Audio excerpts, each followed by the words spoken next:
മോൻ വരാനായോ? ആ, 4-5 ദിവസത്തിനുള്ളിൽ വരും. ഓ, അമ്പലത്തിൽ ഉത്സവം അടുക്കാറായി, അറിയാലോ. ആ, അപ്പോഴത്തേക്കൊക്കെ അവൻ വരും.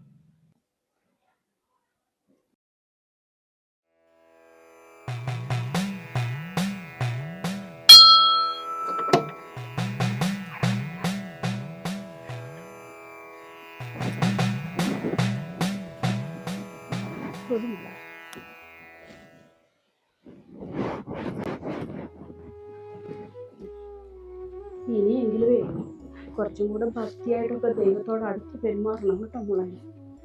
കല്യാണം കഴിഞ്ഞിട്ട് 10-12 വർഷമായില്ലേ. ഇനിയെങ്കിലും ഒരു കുഞ്ഞിക്കാരി കാണണ്ടേ. അവൻ നിന്നോട് എത്ര നാളായി ഇതിനെപ്പറ്റി പറയാൻ തുടങ്ങിയിട്ട്. നീ എന്താ ഇങ്ങനെ മൈൻഡ് ചെയ്യാതെ നടക്കുന്ന മോളെ? ഒരു കുഞ്ഞിക്കാല് കാണണം എന്നുള്ളൊരു ആഗ്രഹം എനിക്കുണ്ട്. എത്രയോ വർഷങ്ങളായി ഞാനും ഇത് ആഗ്രഹിക്കണം. അതുകൊണ്ട് നീ അത് മനസ്സിൽ വെക്കണം കേട്ടോ. ദൈവത്തോട് നമ്മൾ നന്നായിട്ട് അടുക്കണം, അടുത്ത് പ്രാർത്ഥിക്കണം. ഈശ്വരന്റെ കനിവാണ് നമുക്കുള്ള ഏറ്റവും വലിയ അനുഗ്രഹം. ഹലോ. ആ മോനെ, വിശേഷമൊന്നും ഇല്ലടാ. സുഖാണ്. പിന്നെ ഞാനും മോളും കൂടി ഇപ്പൊ അമ്പലത്തിൽ പോയിട്ട് വന്നിട്ടേ ഉള്ളൂ. അവൾക്ക് തീരെ താല്പര്യം ഉണ്ടായിരുന്നില്ല മോനെ. ഞാൻ പിന്നെ നിർബന്ധിച്ച് ഞാൻ കുറെ വഴിപാടൊക്കെ നിങ്ങൾക്ക് വേണ്ടിയിട്ട് നേർച്ച വെച്ചിട്ടുണ്ടായിരുന്നു. അപ്പൊ അതൊക്കെ കഴിച്ച് ഞങ്ങൾ രണ്ടും കൂടി കുറച്ചു നേരമായിട്ടുള്ളൂ അമ്പലത്തിൽ നിന്ന് വന്നിട്ട്. നീ അവളുടെ അടുത്തൊന്ന് പറഞ്ഞു കൊടുക്കണം കേട്ടോ. മോനെ, ഞാൻ അവളോട് കുറെ ഉപദേശിച്ചു കൊടുത്തു നോക്കി, പക്ഷെ അവൾക്കൊന്നും കേൾക്കണില്ല. അവൾ അതൊന്നും ചെവിക്കൊള്ളണേ ഇല്ല. നീ വരുമ്പോ ഒന്ന് ഉപദേശിച്ചോളൂ. അതെ, നല്ല കാര്യം. അമ്പലത്തിലാണെങ്കിൽ ഉത്സവമാണ്. ഞങ്ങളിന്ന് അമ്പലത്തിൽ വെച്ച് പൂജാരിയെ കണ്ടിരുന്നു. ആ, ഇതാ അവള് വന്നിട്ടുണ്ട്, ഞാൻ അവൾക്ക് കൊടുക്കാം. ആ, ഹലോ ഏട്ടാ. ഏട്ടൻ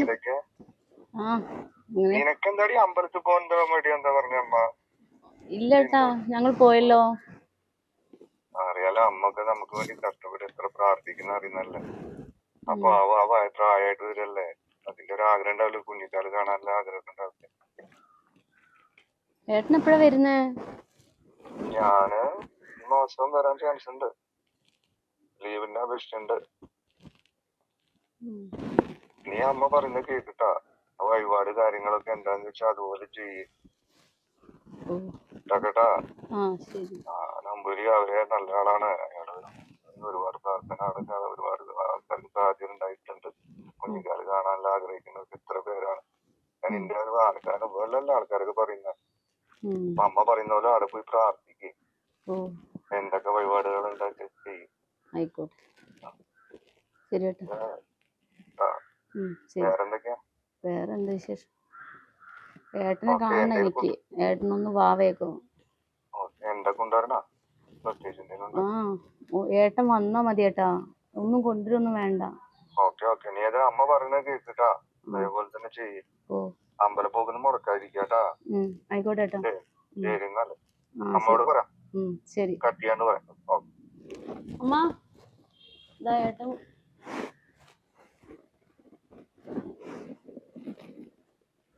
എന്താ മോളെ? ഹലോ മോനെ. അമ്മ ശരി എന്നാ ഞാൻ പറഞ്ഞിട്ടുണ്ട്. അവള് കാര്യങ്ങളൊക്കെ അവളെന്തോ പോയി എന്നൊക്കെ പറഞ്ഞിട്ടുണ്ട്. വഴിപാടൊന്നും മുടക്കണ്ട. ശരി മോനെ, നീ വരാനുള്ള കാര്യങ്ങൾ നോക്ക് കേട്ടോ. എത്രയും പെട്ടെന്ന്. ഞാൻ പറഞ്ഞല്ലേ, ലീവിന് കൊടുത്തിട്ടുണ്ട്. മിക്കവാറും ഈ മാസം തന്നെ റെഡി ആവും. നമ്മളും ഈശ്വരനും കൂടി ചിന്തിക്കണം മോനെ, എന്നാലാണ് നമ്മുടെ ജീവിതത്തിലെല്ലാം ശരിയാവത്തുള്ളൂ. ഓക്കെ അമ്മ, ഞാൻ ഒരു ജോലി സ്ഥലത്താണല്ലേ, വിളിക്കാട്ടാ. ഓക്കെ മോനെ. ഓക്കെ അമ്മ. ഓക്കെ.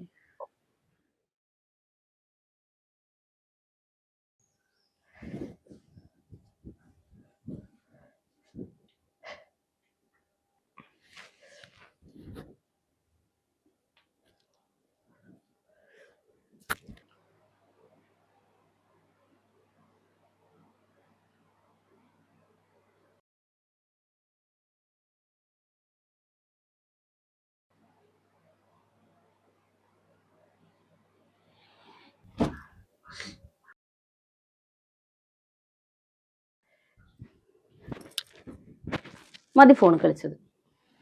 വർഷത്തിൽ ഒരിക്കലല്ലേ നാട്ടിൽ വരുന്നത്. അപ്പോഴാണെങ്കിലും ഫ്രണ്ട്സുകൾ ഒന്നിച്ചങ്ങ് പുറത്തു പോകും.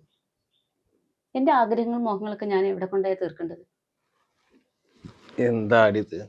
എന്തായാലും നമുക്ക് നാളെ അമ്മ പറഞ്ഞ പോലെ അമ്പലത്തിൽ പോയിട്ട് നമുക്ക് ആ വഴിപാടുണ്ട് കഴിക്കാം. എന്തായാലും എനിക്ക് നല്ല ക്ഷീണമുണ്ട്. ഞാനൊന്ന് കിടക്കട്ടെ.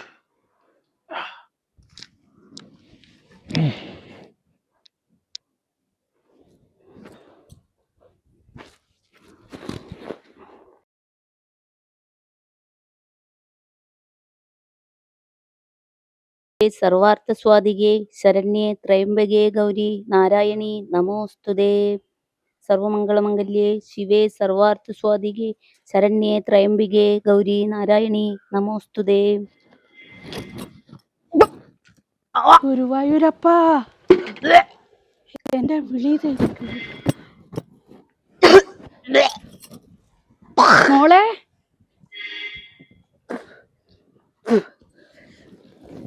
എന്തു പറ്റി മോളെ? അമ്മയ്ക്ക് സന്തോഷായി. ദേവി കടാക്ഷിച്ചു തോന്നുന്നേ. 5-6 വർഷമായിട്ട് നമുക്ക് കുട്ടികളില്ലാത്ത സങ്കടം. എന്തായാലും ഇപ്രാവശ്യത്തെ വരവിൽ അത് മാറി കിട്ടിയില്ലേ? പിന്നെ നമ്മളമ്മ ഇതിനു വേണ്ടി ഒരുപാട് കഷ്ടപ്പെട്ട് പല വഴിപാടുകളും ഒക്കെ ചേർന്ന് ഒടുവിൽ നമ്മളെ അമ്പലത്തിലെ പൂജാരിയുടെ അടുത്ത് പോയി ആ വഴിപാട് ഭംഗിയായി. പക്ഷെ പ്രത്യേകിച്ച് പറയാനുള്ളത് നമ്മളെ അമ്പലത്തിലെ പൂജാരി, അദ്ദേഹത്തിൻ്റെ വഴിപാട് കൊണ്ടാണ് നമുക്കിതിൻ്റെ ഫലം കണ്ടത്. പിന്നെ അദ്ദേഹം എവിടെ പോയി പൂജ നടത്തിയിട്ടുണ്ടോ അവിടെയൊക്കെ അതിൻ്റെ ഫലം കണ്ടിട്ടുണ്ട്. എന്തായാലും അമ്മയുടെ നിൻ്റെയും പ്രാർത്ഥനയുടെ പ്രതിഫലമാണ് നമുക്ക് ദൈവം തന്നത്. എന്തായാലും നീ ശ്രദ്ധിക്കണം കേട്ടോ. കുഞ്ഞിനെ ഒരുപാട് ശ്രദ്ധിക്കണേ. പുറത്തിറങ്ങുമ്പോൾ സൂക്ഷിച്ച് നടക്കണം. ഓക്കെ?